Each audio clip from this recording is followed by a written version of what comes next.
kitchen. Let's do together the Dil Pasand. Yeah, it's all. Some people call it as Dil Kush. It's an eggless one what I am making. So let's have a look at the ingredients.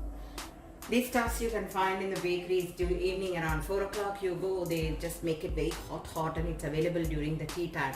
And it's very nice. In my house, my hubby loves this a lot. And so here we go. Very simple, not much of ingredients at all. First, I will show you about the dough making because the dough takes little time to develop. So let's prepare the dough first, and then I will show you the ingredients what is needed for making the stuffing. Alright. So this is 2 cups of the all-purpose flour. I'll be using about quarter teaspoon of the salt. Then I need 2 tablespoons of sugar, about half teaspoon of the active dry yeast, and half cup of the milk. Now what I have done is the milk is lukewarm. I've added the half teaspoon of the active yeast and 2 tablespoons of the sugar, and I have been stirring this well, and I am going to allow this grow. The yeast has to grow before we need the dough. And then probably we will need about 2 tablespoons of the oil. After we make this, we will just cover it, we'll just apply a little bit of oil, and then we grease the entire dough with a little bit of the oil, and then we will cover this and allow this to develop. Okay, so let's wait for the yeast to grow.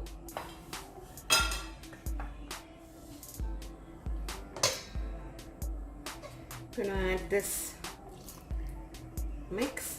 If needed, you need more of milk. You may add milk or water and knead it as however you like. Okay, knead it to a soft dough. I kneaded this very well, just adding a little bit of oil on top,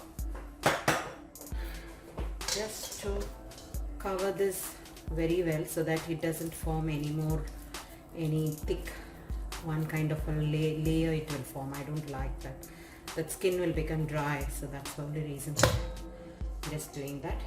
Okay, allow this rest well, let it double in size. The dough is double now, soft it is, just bringing it down.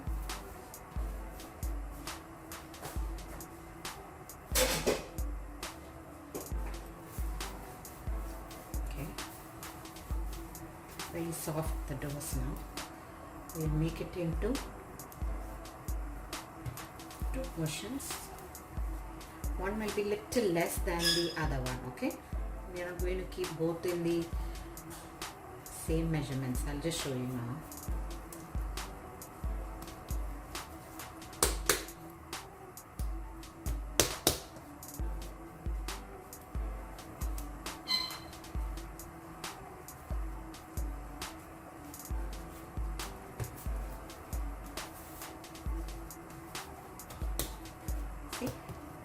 This one is slightly bigger, this is little small. Okay, the bigger one I'm going to keep it. This one I'm going to put the flour.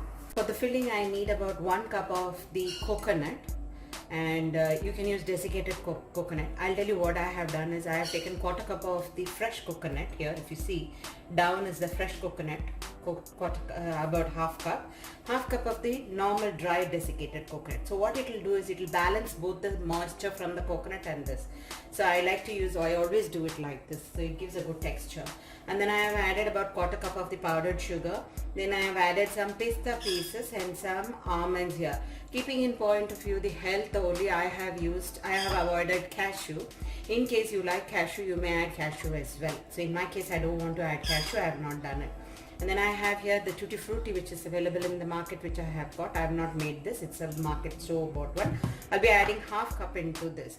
So, and then I'll need about 3 tablespoons of the butter, which I will do it when I am ready to bake. I will mix up, and then I have some cardamom here, about 4 to 5 pieces, which I'll be pounding and adding into it.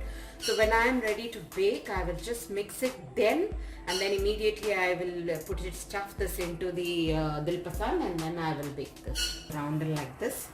Now I'm going to put this onto my baking sheet.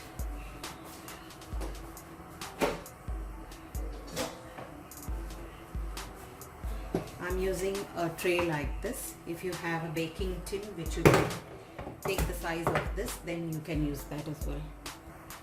I have mixed all of them with tutti frutti, cardamom powder, and then adding it here.